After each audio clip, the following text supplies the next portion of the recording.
नमस्कार, मैं हूं विजयश्री और स्वागत है आपका सियासत नगरी में। आज की खबर ऐसी है कि अगर आप इसे मिस कर देंगे तो सियासत की असली मिर्च मसाला कहानी से वंचित रह जाएंगे।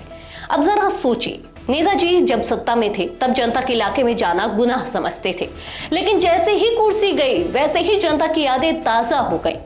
जी हाँ, हम बात कर रहे हैं बंगाल बीजेपी के फायर ब्रांड नेता पूर्व सांसद दिलीप घोष की, जो खड़गपुर में सड़क उद्घाटन करने पहुंचे और वहां उन्होंने ऐसा ड्रामा कर दिया कि लगा जैसे राजनीति का कोई नया सीरियल शुरू हो गया हो।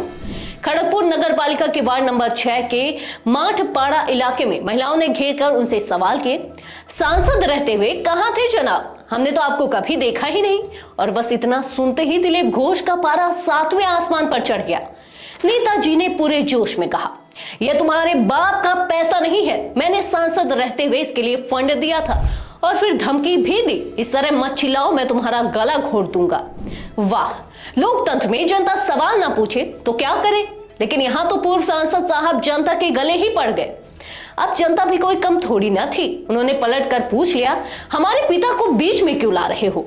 अब घोष जी भी इतने अनुभवी राजनेता हैं, उन्होंने भी तड़ाक से जवाब दिया, मैं तुम्हारी 14 पीढ़ियों को याद दिलाऊंगा। मतलब बंगाल की राजनीति अब इतनी पुरानी हो गई है कि मुद्दे 14 पीढ़ियों तक पहुंच गए। अब ये 14 पीढ़ियां कौन सी हैं, इसका हिसाब कौन रखेगा, कोई पंडित बुलाए जाए क्या। अब इस पूरे ड्रामे के बाद मामला और बिगड़ गया। महिलाओं ने नेताजी की गाड़ी घेर ली और फिर नेताजी को एहसास हुआ कि अब गाड़ी से निकलना मुश्किल हो सकता है। आखिरकार पुलिस को आना पड़ा और उन्हें सुरक्षित बाहर निकालना पड़ा। अब इस पूरे मुद्दे पर तृणमूल कांग्रेस के पार्षद और खड़गपुर के पूर्व विधायक प्रदीप सरकार का बयान भी आया है। उन्होंने साफ कहा, अब ये सांसद नहीं है, फिर सड़क का उद्घाटन करने क्यों आए। नगर पालिका ने काम पूरा किया, ये पहुंचे और जनता को ही धमकाने लगे।